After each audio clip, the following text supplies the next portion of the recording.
सन 1800 ये वो दौर था जब देश में मराठा और मुगल सल्तनत बिखर रही थी और अंग्रेज भारत में अपनी जड़ों को मजबूत कर चुके थे। ये वो दौर था जब अफगानिस्तान से लेकर म्यांमार तक एशिया के सबसे बड़े हिस्से में सिर्फ भारत ही भारत हुआ करता था। ये वो दौर था जब भारत की आबादी सिर्फ 17 करोड़ थी, जिनमें से करीब 10% पुरुष और 1% महिलाएं ही पढ़ी लिखी हुआ करती थीं।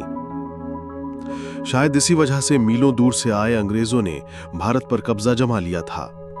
ईस्ट इंडिया कंपनी की सरकार ने गरीबों और किसानों का शोषण शुरू कर दिया था और सोने की चिड़िया कहे जाने वाले भारत को लूटने में कोई कसर नहीं छोड़ी थी। लेकिन क्या आपने कभी सोचा है उस दौर में आम भारतीयों की जिंदगी आखिर कैसे हुआ करती थी? उनका रहन सहन और पहनावा कैसा होता था? उस दौर के भारतीय लोग क्या काम किया करते थे और कैसे अंग्रेजों ने भारत के महान साम्राज्य की हुकूमत को अपने कब्जे में लिया था? अगर हाँ, तो आज का वीडियो आपके लिए खास है, क्योंकि आज हम सन 1800 के दौरान अखंड भारत के इतिहास से पर्दा उठाएंगे, जिसे ज्यादातर स्कूलों कॉलेजों में पढ़ाया नहीं जाता है। लेकिन उसके पहले आप वीडियो को लाइक और चैनल को सब्सक्राइब कर दीजिए। सल्तनत और हुकूमत। 16वीं शताब्दी की शुरुआत में जब अंग्रेजों ने भारत में दस्तक दी, तो शुरुआत में उनका उद्देश्य सिर्फ यहां व्यापार करना था।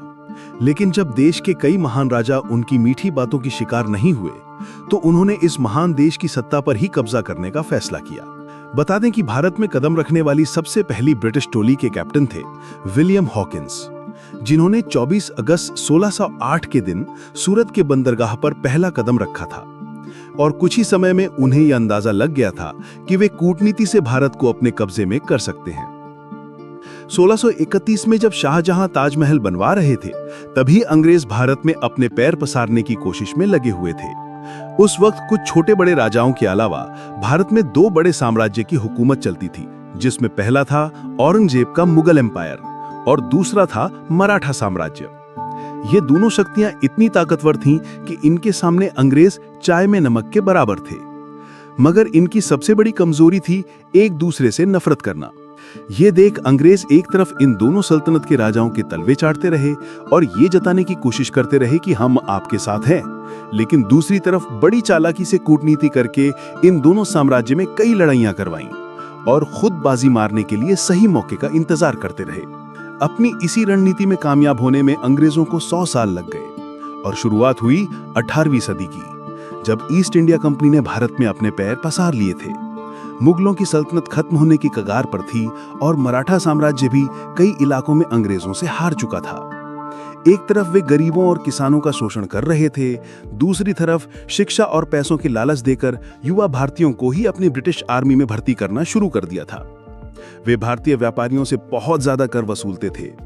उन्होंने यहाँ पर अपनी फैक्ट्रियां खोल रखी थीं, जहां सस्ते में बना माल एक्सपोर्ट करके वे अंधाधुंध पैसा छाप रहे थे और ये पूरा पैसा भारत से सीधा ब्रिटेन जाता था, जिस वजह से भारत में आर्थिक संकट के दौर की शुरुआत हुई।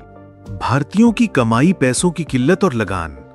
आपने ये कहावत तो सुनी होगी कि मेरी जरूरतें कम हैं, इसलिए मेरे जमीर में दम है, जो 1800 के दौर में 90% भारतीयों के लिए सही साबित होती है। हालांकि हमारे भारतीय समाज में मौका परस्त लोगों का वजूद हमेशा से बना रहा है, उस वक्त भी कुछ मौका परस्त लोग ऐसे थे जो अंग्रेजों के तलवे चाट कर अधिक कमाई किया करते थे, जबकि आम भारतीय अपनी सभी जरूरतें पूरी तक नहीं कर पाते थे। एक तरफ जमींदार किसानों को कर्जा देकर ज्यादा ब्याज लेकर उन्हें लूटा करते थे, वहीं दूसरी तरफ किसान बाढ़, सूखे जैसी समस्याओं का सामना करते थे और अंग्रेजों द्वारा लगाया गया जानलेवा लगान तो किसानों की कमर ही तोड़ देता था। वहीं जो लोग खेती नहीं करते थे, उनमें से कुछ छोटा मोटा व्यापार करते थे, जिन्हें अंग्रेज टैक्स और हफ्ता वसूली करके लूटने से बाज नहीं आते थे, जबकि कुछ लोग मजबूरी में चंद पैसों के लिए अंग्रेजों की फैक्ट्रियों में 16-18 घंटे काम किया करते थे। गांव का व्यापार।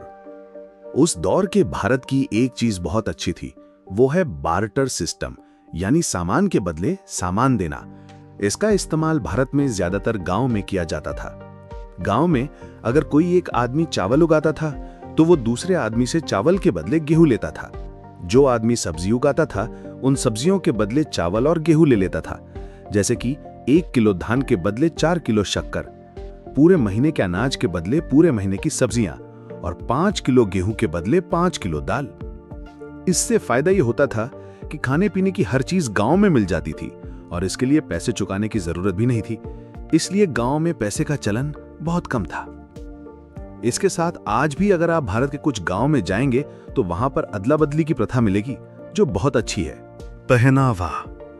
दोस्तों, आज के मॉडर्न भारत में जहां हर तरफ पश्चिमी सभ्यता यानी वेस्टर्न कल्चर का असर दिखाई देता है, लोग jeans, shirt, T shirt, top और सूट पहने नजर आते हैं, लेकिन एक समय था जब भारतीयों का अपना अलग ही देसी पहनावा हुआ करता था।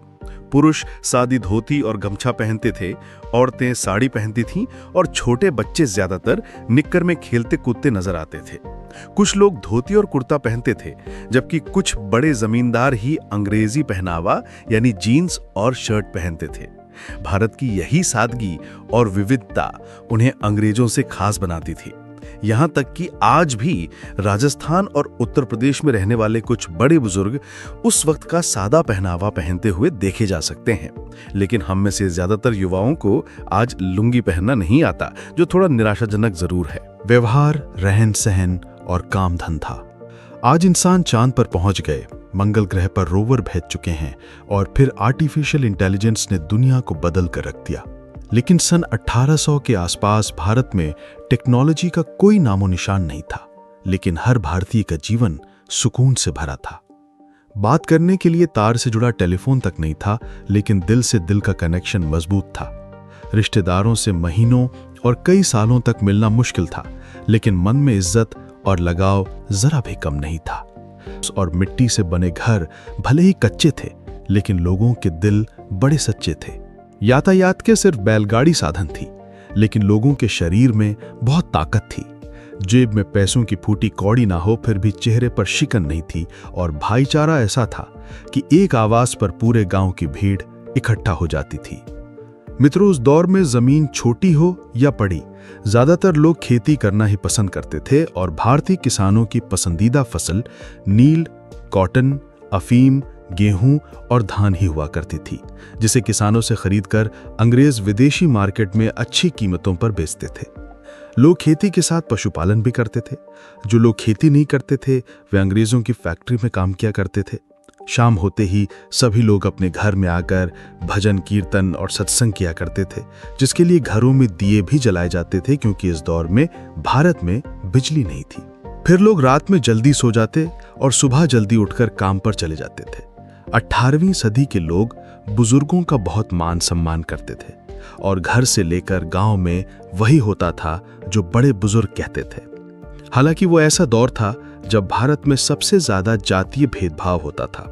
अलग अलग धर्मों में थोड़ा बहुत टकराव होना आम था, लेकिन एक ही धर्म में भी जाति व्यवस्था को माना जाता था। ये जातियां हिंदुओं को 4 मुख्य श्रेणियों में विभाजित करती थीं: ब्राह्मण, क्षत्रिय, वैश्य और शूद्र, जिनमें दलितों और बाकी छोटी जातियों के साथ काफी भेदभाव किया जाता था। और ये भेदभाव तो पिछले 200 वर्षों से चला आ रहा था, जिसके खिलाफ डॉक्टर बाबा साहब अंबेडकर ने काफी बड़ी जंग लड़ी थी और 20वीं सदी में देश में क्रांति ला दी। तो उस दौर में अंग्रेजों ने ही डिवाइड एंड रूल नीति को अपनाकर भारतीयों की एकता को भंग करने के लिए जातिवाद को और ज्यादा बढ़ावा दिया। लोग अपनी जाति के हिसाब से ही काम किया करते थे, जैसे कि धोबी कपड़े धोते, कुम्हार मिट्टी के बर्तन बनाते, नाई हर पीढ़ी ने बाल काटती थी। इस तरह हर कोई अपने हिसाब से काम धंधा किया करता था। शिक्षा और साक्षरता।